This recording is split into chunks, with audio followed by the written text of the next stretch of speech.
শেওড়া গাছে বাস করত এক শাকচুন্নি। তার মনে বড় সাধ ছিল বামুনের ঘরের বউ হয়ে সুখে ঘর সংসার করবে।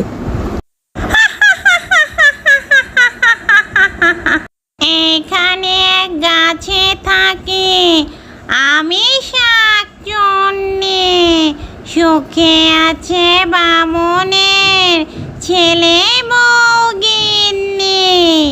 গায়ে বড় জ্বালা ধরে, মনে জাগে হিংসে, রূপে গুণে আমি নই কম কোনো অংশে।